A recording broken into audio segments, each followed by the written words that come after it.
Adimali 10-ാം mile ടൗണിലെ വ്യാപാര സ്ഥാപനത്തിൽ മോഷണം. ഇന്നലെ രാത്രിയിലാണ് മോഷണം നടന്നത്. പണമടക്കം 25,000 രൂപയോളം നഷ്ടം സംഭവിച്ചതായി കടയുടമ പറഞ്ഞു. അടിമാലി പോലീസ് അന്വേഷണം ആരംഭിച്ചു.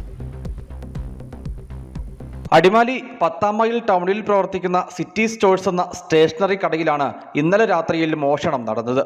മീരാൻ KM എന്നയാളുടെ സ്ഥാപനത്തിലാണ് മോഷണം നടന്നത്.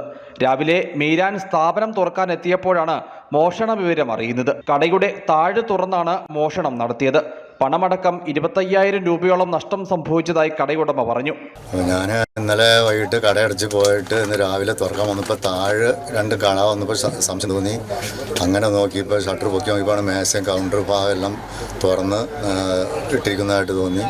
അത് നോക്കിയപ്പോൾ അതിനകത്ത് നോട്ടുകളും മറ്റ് കുറച്ച് സ്റ്റേഷനറി കുറച്ച് ഐറ്റംസ് എല്ലാം കൂടി ഒരു ചില്ലറകളും കോയിൻസ് കിടന്നു ഒന്നും നോട്ടുകളും എല്ലാം കൂടി 50 നോട്ടുകൾ അങ്ങനെ എല്ലാം കൂടി കുറേ ചില്ലറ പൈസ ആയിട്ടുണ്ടായിരുന്നു. അതെല്ലാം കാണാതെ ആയിട്ടുണ്ട്. ഒരു 10, 20, 25,000 രൂപയുടെ മൊത്തത്തിലൊരു നഷ്ടം ആണ് പ്രതീക്ഷിക്കണം, കണക്കൂട്ടണേ. സംഭവത്തിൽ കടയുടമ നൽകിയ പരാതിയുടെ അടിസ്ഥാനത്തിൽ അടിമാലി പോലീസ് അന്വേഷണം ആരംഭിച്ചു. പോലീസ് സ്ഥലത്തെത്തി തെളിവുകൾ ശേഖരിച്ചു. ഇന്നലെ രാത്രിയിൽ ഈ ഭാഗത്ത് ഏറെ സമയം വൈദ്യുതി മുടങ്ങിയതായി പറയപ്പെടുന്നു. ഈ സമയത്താകാം മോഷണം നടന്നതെന്നാണ് വിലയിരുത്തൽ. ദേശീയപാത കടന്നുപോകുന്ന ടൗണാണ് 10-ാം മൈൽ. കഴിഞ്ഞ ദിവസം ടൗണിൽ നിരീക്ഷണ ക്യാമറകളും സ്ഥാപിച്ചിരുന്നു. അടിമാലി ഭാഗത്ത് മോഷണങ്ങൾ ആവർത്തിക്കപ്പെടുന്നതിൽ ആശങ്ക വർദ്ധിച്ചിട്ടുണ്ട്.